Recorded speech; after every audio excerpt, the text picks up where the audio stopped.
So, I don't know if you've noticed, but the aura surrounding Diablo Immortal is not a particularly happy one. BlizzCon attendees and viewers certainly weren't happy, as they basically paid for that yearly big delicious steak dinner at their favorite restaurant and got cauliflower steak instead, with Blizzard insisting that hey, it's still technically steak.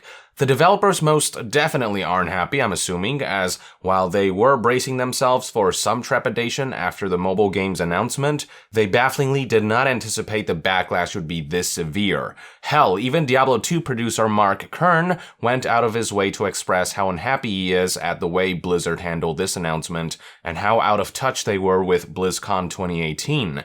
Granted, Mark Kern hasn't had a particularly clean record or good reputation ever since he left Blizzard back in 2006, with his leadership style and behavior resulting in him being voted out of his studio Red 5, which at the time was developing a little-known game called Firefall. But that doesn't mean that he can't bring up some really good points or that he doesn't have insight into the pre-Activision days at Blizzard. And I think he nailed it in the head with this string of tweets, as I discussed in my last video. Now, on top of all that, one other crowd that isn't happy, the most important crowd for major corporations like Activision Blizzard, is the investors. I've already discussed how financial analysts expressed mixed thoughts on Diablo Immortal's announcement, in large part because there's so much negativity surrounding the game.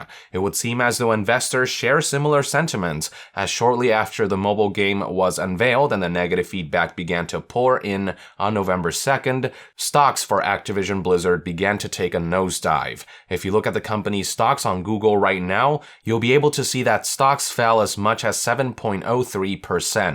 Now, if I'm calculating this correctly, Activision Blizzard's shares outstanding are at 762.4 million, which means that's how much money the company loses per drop in share dollars, which went from $68.99 and closed at $64.14, or a difference of $4.85. So if you multiply that $4.85 by 762.4 million, you're looking at roughly $3.7 billion that Activision lost overnight off of one very poorly timed and executed announcement. I'm not a financial expert though, so if there is anyone who'd like to add to that or make any clarifications, feel free to let us know in the comments below.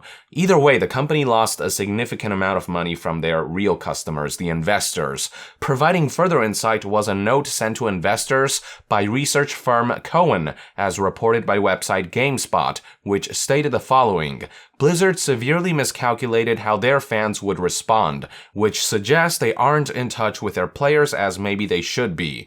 GameSpot's article then summarized other points of discussion, stating, quote, Cohen and company said whatever business model the game uses, it might be difficult for the game to make money in the Western market because expectations for extra payments are different than in other parts of the world, such as China. The report also mentioned that the game's control scheme might feel clunky to the Western audience, but perfectly normal in China. After what happened with Star Wars Battlefront 2, which garnered immense backlash from the gaming community due to EA's attempt to implement pay-to-win glorified gambling, and which resulted in disappointing sales for the game, it would seem as though investors are being more alert about the game's feedback, as that's proven to have a tangible effect on profit margins over the last year. Even financial analysts admit that the incident with EA's Battlefront 2 taught them that player sentiment does matter in the long run. And when consumer feedback can make a difference, that's always a good thing if you ask me, as it helps keep companies in check and ensure that they aren't just thinking about making money, but also about making money while keeping customers happy. Now, this dip in stock won't really make too much of a difference in the long run. This is a temporary, albeit unfortunate setback, and based on what I've previously seen in the past with similar incidents, stocks will fluctuate and go right back up a few weeks or a few months down the line. The thing about Diablo Immortal is that the game is likely very cheap to make, certainly much cheaper than Blizzard's usual projects. And with all the microtransactions it's bound to have, given this is Activision and NetEase we're talking about, we are looking at a very risk-free release. As it tends to be the case for mobile releases utilizing a popular IP, it is bound to make a boatload of money at very little cost, which is what makes monetizable mobile games and the mobile market as a whole so freaking lucrative for game companies. Even if Diablo Immortal doesn't end up making as much money as Activision would have liked, it's not going to be the biggest loss, as so little time, manpower, and resources were invested in what looks to be a very low-effort, streamlined, cookie-cutter Diablo experience that replicates other NetEase titles, which are already Diablo ripoffs. But some analysts still seem to think that the game will make a whole lot of money, with one firm noting that even with the negative reaction, we can still expect revenue margins of up to $300 million a year. If Activision starts achieving numbers like that with Diablo Immortal, which is entirely within the realm of possibility with all the recurrent monetization they're bound to add, and given this is the popular Diablo brand we're talking about, stocks are bound to shoot right back up. Now, I personally am not upset, nor do I care all that much about the existence of Diablo Immortal, as long as that doesn't interfere with the development of other projects we're all looking forward to, namely Diablo 4, and given the mobile game is being co-developed with NetEase, and given how relatively low effort this title seems to be, I honestly highly doubt that any significant manpower or resources are being diverted from Blizzard's upcoming marquee projects.